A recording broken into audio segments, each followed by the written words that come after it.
Study IQ IAS, अब तैयारी हुई अफोर्डेबल। 1990 के दशक में जब रशिया के साथ भारत का एक एग्रीमेंट हुआ था क्रायोजेनिक इंजन को बनाने के लिए, तो भारत में बेहद खुशी का माहौल था। लेकिन जियोपॉलिटिक्स ने कुछ ऐसा खेल खेला था कि रशिया ने बैकआउट कर लिया था भारत के साथ इस क्रायोजेनिक इंजन टेक्नोलॉजी के ट्रांसफर को लेकर। लेकिन हमने हार नहीं मानी थी। इसरो ने एक संकल्प लिया और हमने ये कहा कि हम अपनी क्रायोजेनिक इंजन टेक्नोलॉजी को खुद से डेवलप करेंगे। 90s के दौर में कुछ एक्सपेरिमेंट हुए, 2000, 2003, 2004 में कुछ एक्सपेरिमेंट्स हुए, अनसक्सेसफुल रहे। लेकिन फिर फाइनली हमें छोटी छोटी जो है सक्सेस मिलना स्टार्ट हुआ और 2014 में हमने इस टेक्नोलॉजी को कंप्लीटली अचीव कर लिया था। अब भारत एक नई राह पर चल पड़ा है और अपना एक सेमी क्रायोजेनिक इंजन डेवलप कर रहा है। हालांकि इसरो की तरफ से जब इस सेमी क्रायोजेनिक इंजन का 1 जुलाई 2023 को एक्सपेरिमेंट किया गया तो ये अनसक्सेसफुल रहा था। कुछ टेक्निकल प्रॉब्लम की वजह से इस टेस्ट को मिडवे में रोकना पड़ा था, टर्मिनेट करना पड़ा था। लेकिन इसरो का कहना यह है कि एक बार हम फाइंड आउट कर लेंगे कि कहाँ पर प्रॉब्लम्स आई थी तो इस टेस्ट को हम फिर से अंजाम देंगे।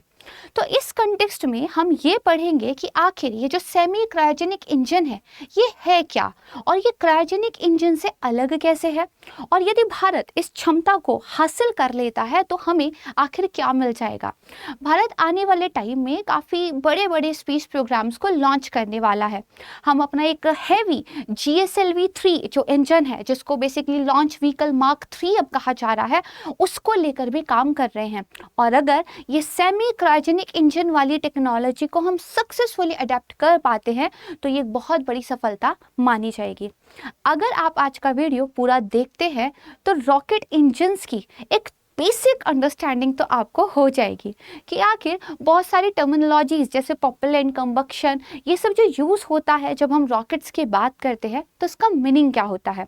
साथ ही आपको ये पता चल जाएगा कि जो क्रायोजेनिक इंजन होते हैं वो आपके लिक्विड या सॉलिड जो आपका बेसिकली फ्यूल होता है उस पर काम करने वाले रॉकेट से या इंजन से कैसे डिफर करते हैं, और कुछ बेसिक अंडरस्टैंडिंग और समझ में आ जाएगी। तो चलिए बिना किसी देरी के आज का एक इंटरेस्टिंग वीडियो जो है शुरुआत करते हैं। तो यहाँ पे देखियो, इसरो ने अपना सेमी क्रायोजेनिक इंजन का जो टेस्ट था उसको टर्मिनेट कर दिया था और सडन स्पाइक जो है टरबाइन के प्रेशर में और स्पीड में देखा गया था। एक्चुअली इसका एक हॉट टेस्ट जो है इसरो की तरफ से किया जा रहा था। हॉट टेस्ट का मतलब ये होता है कि जब आपका रॉकेट स्टेशनरी अवस्था में ग्राउंड पर ही है बट उसको इग्नाइट किया जाता है, फायर किया जाता है, एंड उसके जो क्रिटिकल कंपोनेंट्स होते हैं उनकी परफॉर्मेंस को चेक किया जाता है।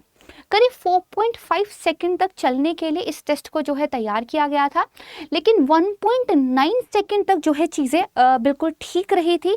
सेकंड जब आया तो दरअसल जो प्रेशर था, जो टेम्परेचर था, उसमें एक सडन स्पाइक देखा गया एंड दैट्स वाई कुछ जो है इस तरह का कॉन्सिक्वेंस ना हो जाए उस टेस्ट को बीच में ही टर्मिनेट कर दिया गया। अब एक जो है एनालिसिस किया जा रहा है इसरो के द्वारा कि कहाँ पर कमी रह गई थी और उसको सुधार कर एक बार फिर से इसरो अपने आप को साबित कर देगा।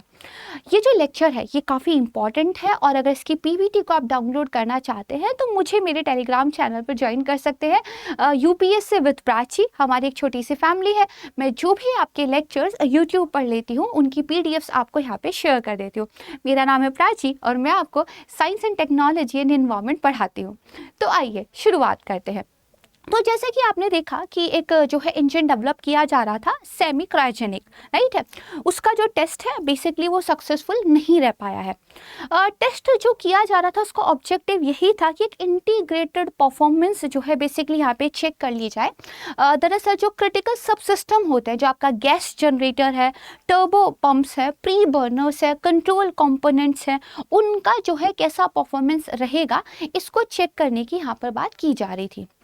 अब देखिए सेमी क्रायोजेनिक इंजन, इसको पढ़ना जरूरी है क्योंकि प्रीलिम्स में डायरेक्ट इससे क्वेश्चन आपका आ सकता है। UPSC ने इस तरह के क्वेश्चंस आपके जो साइंस एंड टेक्नोलॉजी या खासकर जो स्पेस टेक्नोलॉजी है उससे पहले भी पूछे हुए हैं। तो सेमी क्रायोजेनिक इंजन को समझने से पहले 3 कॉन्सेप्ट्स को समझते हैं। पहला, क्रायोजेनिक्स क्या होता है। दूसरा, जो आपके क्रायोजेनिक इंजन टेक्नोलॉजी होती है वो आपकी सॉलिड या लिक्विड इंजन टेक्नोलॉजी से कैसे डिफर करती है, और अगर हमारे पास क्रायोजेनिक इंजन की टेक्नोलॉजी अवेलेबल थी तो हम सेमी क्रायोजेनिक क्यों डेवलप कर रहे हैं। परफेक्ट है, बिल्कुल बेसिक से पढ़ेंगे। अगर क्रायोजेनिक की बात की जाए तो जैसा कि आप इस पिक्चर में देख पा रहे होंगे, काफ़ी कोल्ड टेम्परेचर आपको यहाँ पे दिखाई दे रहा है। दरअसल क्रायोजेनिक में हम क्या करते हैं, जो आपके मटेरियल्स हैं उनके बिहेवियर को एक्स्ट्रा कोल्ड टेम्परेचर पर देखते हैं। यानी कि हम यहाँ पे जो प्ले करते हैं वो काफ़ी जब ठंडा टेम्परेचर हो वहाँ पर करते हैं। ऑलमोस्ट -150 डिग्री सेल्सियस पर जो है यहाँ काम किया जाता है। यानी कि जो आपके मान लीजिए ऑक्सीजन है, आपका हाइड्रोजन है, वो नॉर्मल स्टेट में कैसा होता है और वो क्रायोजेनिक स्टेट में कैसा होता है, इस वजह से इनकी प्रॉपर्टीज़ में क्या डिफरेंस होता है, इस पर जो है काम किया जाता है। तो क्रायोजेनिक्स मतलब बहुत ज़्यादा ठंडे टेम्परेचर पर आप जो है काम कर रहे हो। अब देखिए, किसी भी रॉकेट को, किसी भी इंजन को फ्यूल की ज़रूरत पड़ती क्यों है? देखिए, एनर्जी के लिए तो फ्यूल की ज़रूरत पड़ेगी ही, राइट है। लेकिन अगर रॉकेट के कंटेक्स्ट में बात करें तो रॉकेट को बेसिकली क्या करना है, ये जो अर्थ का ग्रेविटी है एंड देन उसके बाद जो आपका एटमॉस्फेयर है, इसको पार करके क्या है, स्पेस में जाना है। अब आपको पता है ग्रेविटी किसी भी चीज़ को नीचे की तरफ खींचती है, तो आपको अपने रॉकेट को एक ऐसा थ्रस्ट देना पड़ेगा जो इस ग्रेविटी को भी क्रॉस कर जाए एंड साथ में जो आपका एटमॉस्फेयर होता है उसमें डिफरेंट गैसेस हैं और भी बहुत सारे एलिमेंट्स हैं, वो एक रेजिस्टेंस जो है दिखाते हैं, उस रेजिस्टेंस को भी पार कर जाए। इसके लिए जो है बेसिकली आपका जो रॉकेट का सिस्टम है वो काम करता है प्रोपेलेंट पर।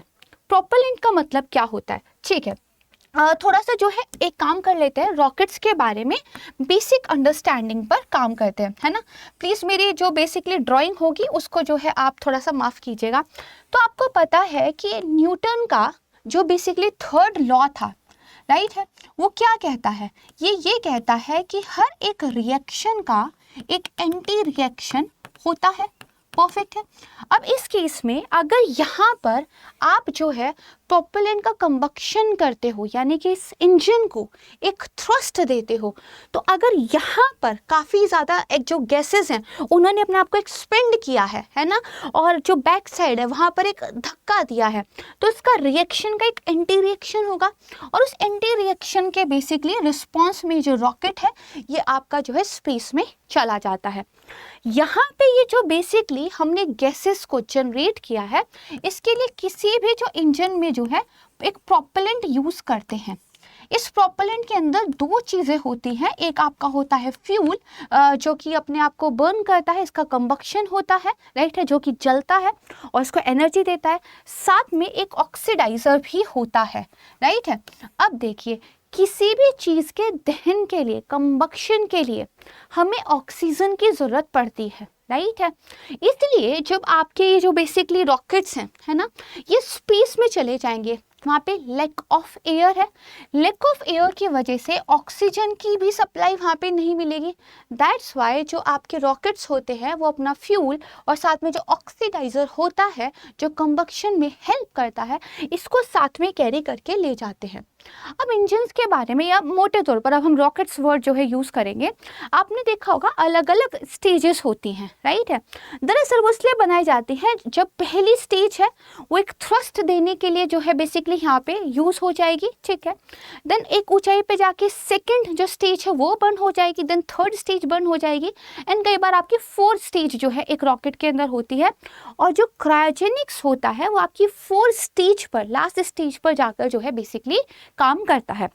अब समझिए, जो आपका लिक्विड या सॉलिड अगर आप फ्यूल यूज़ करते हो, उसके कंपैरिजन में जो आपका क्रायोजेनिक्स फ्यूल होता है, या फिर मोर टेक्निकली करेक्ट है, जो आपका क्रायोजेनिक्स प्रोपेलेंट होता है, वो दरअसल पर किलोग्राम में बहुत ज़्यादा पावर देता है।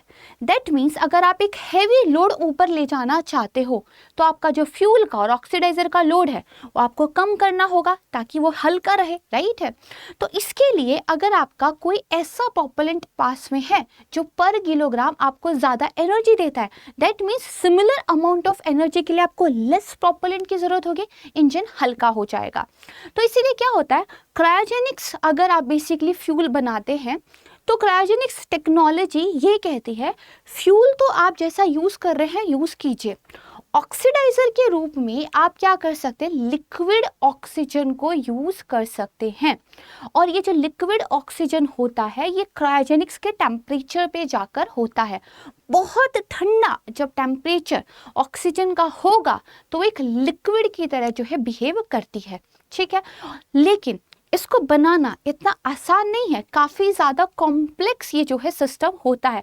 बट इसकी वजह से आपके जो रॉकेट्स होते हैं वो मोर बढ़िया तरीके से जो है बेसिकली काम कर पाते हैं, ठीक है, मोर कैपेबल जो है हो पाते हैं। परफेक्ट है। तो एक क्रायोजेनिक इंजन की बात करें, technically much more complex system, but यहाँ पे जो प्रोपेलेंट का हम यूज़ करते हैं वो एक्सट्रीमली लो टेम्परेचर पे करते हैं। दैट्स वाई इसकी जो आप कह सकते हैं कैपेबिलिटी है वो ज़्यादा बेहतर होती है। अगर आप देखोगे इसमें हम या तो लिक्विड ऑक्सीजन यूज़ करते हैं या फिर लिक्विड हाइड्रोजन यूज़ करते हैं एज अ प्रोपेलेंट। और ये जो ऑक्सीजन है, ये हाइड्रोजन है, ये तो गैस की फॉर्म में होती है। इसको लिक्विडिफाई करने के लिए हमें क्रायोजेनिक स्टेट पर जाना पड़ता है। जैसे ऑक्सीजन के लिए हमें -183 डिग्री सेल्सियस पे काम करना पड़ता है, हाइड्रोजन के लिए तो हमें -253 डिग्री सेल्सियस पर जाकर जो है काम करना पड़ता है। अब यहाँ पे देखिए, क्रायोजेनिक इंजन आपको मोर फोर्स प्रोवाइड करता है पर किलोग्राम क्रायोजेनिक प्रोपेलेंट में, ठीक है। और जो आपके अदर प्रोपेलेंट होते हैं उनके कंपैरिजन में ये मोर एफिशिएंट होता है। दिस इज क्लियर, ये हमें समझ में आ गया। तो अब हमें इस वाले पिक्चर से ये क्लियर होता है बेसिकली कि ये जो आप यहाँ पे एक कंबक्शन देख पा रहे हो, इसकी वजह से जो गैसेस रिलीज हुई हैं उन्होंने जो अपने आप को एक्सपेंड किया है एंड देन एक थ्रस्ट दिया है। इसके लिए जितना बेहतर आप फ्यूल, जितना बेहतर प्रोपेलेंट यूज करोगे उतनी अच्छी जो है आपकी रॉकेट की परफॉर्मेंस रहेगी। करेक्ट है। लिक्विड और सॉलिड में क्या प्रॉब्लम थी कि वो उतने ज़्यादा एफिशिएंट नहीं थे। क्रायोजेनिक के साथ क्या प्रॉब्लम है कि मोर कॉम्प्लेक्स सिस्टम है। तो we should have a middle path, right है।